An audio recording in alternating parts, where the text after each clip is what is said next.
Ну, из кожи можно делать все.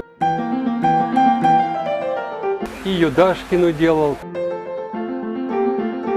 Я до сих пор пользуюсь ножом отца. Кожа еще работает как закрывает, а в то же время она еще и служит кармашком. Да, нет, с символами. Видите, да, белые, нет, черные. Рисую много-много-много эскизов, потом из 100 эскизов, например, один выбираю и начинаю его прорабатывать. А вот это я сделал, у меня называется ВК коллекция. Это обычно винная коробка, которая выбрасывается после употребления. Я ее взял за основу и уже сделал целую серию таких изделий. Началось все, когда я работал в доме моделей, Лекпромовский дом моделей, самый большой в Москве. У нас там 120 дизайнеров работало. И я занимался один только аксессуарами. И меня стали приглашать другие дома моделей. Они видели коллекции аксессуаров. И я стал делать всем домам моделей, которые в Москве расположены. Начиная от Кузнецкого моста, и Юдашкину делал. Всем делал, потому что ни у кого нет кожи. И все прозрачно. И очень... Чем хорошо? Отверточная сборка. То есть сумка вырубается одним ударом, 2 винтика закручиваются и пошли. Готово. Я даже не знал, что буду кожей заниматься. Я готовился стать модельером, чисто по одежде, шил пальто, там куртки. Ну, в общем, кончал текстильный вуз как модельер. Но где-то на последних курсах я вдруг понял, что обувь – это для меня все.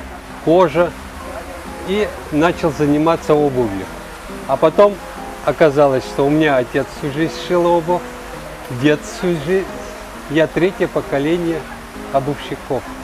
Стал делать обувь, потом перешел к сумкам, к аксессуарам, какими-то украшениям. Я до сих пор пользуюсь ножом отца, которым он краил обувь. Тот же молоток у меня, те же клещи. Вдохновляюсь я в основном, конечно, хожу по выставкам. Вот это мы делали совместно с модельером. Это ее ткань, типа войлока. А я делал сумочку с этими аксессуарами, с тканью, красиво. Вот это одна из направлений, например, роспись, да?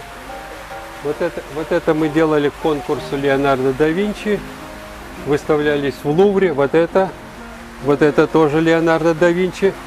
Серия была изделия. Ну, у нас выкупил музей. Здесь вот эти украшения, жемчуг, это все натуральное, кожа натуральная, камни натуральные, все отделано. То есть, так как у нас кафедра обувная, мы делаем аксессуары больше всего. И учим дизайну студентов. И вот для этого я как бы отрабатываю какие-то новые формы, новые технологии, сборку изделия. И это показываю студентам, и у них расширяется. Потому что собирать изделия, отделывать вот это все кожаное, можно, много очень техник интересных существует. И мы пробуем вот и роспись, и какие-то декоративные мотивы, выжигание, тиснение. Технологий кожаных очень много, но они все забыты. И в мире сейчас всего 5 используются. За лучшую коллекцию года это Виктория Андрианова. Я делал коллекцию, видите, снежинка, негритянка несет. Сумка-снежинка. То есть было. Вот эти ученики наши за месяц. Вот это танцор танго, у него своя школа в Москве. Девушка вот для мужа делает портфель из тяжелой кожи. Вот эта девушка нарисовала сначала все очень долго, и вот смотрите, какую аппликацию сделала там тонкую очень. Они приходят и за месяц делают свое любимое. Но они не каждый день, там 4-5 занятий всего, но они делают вот полное изделие.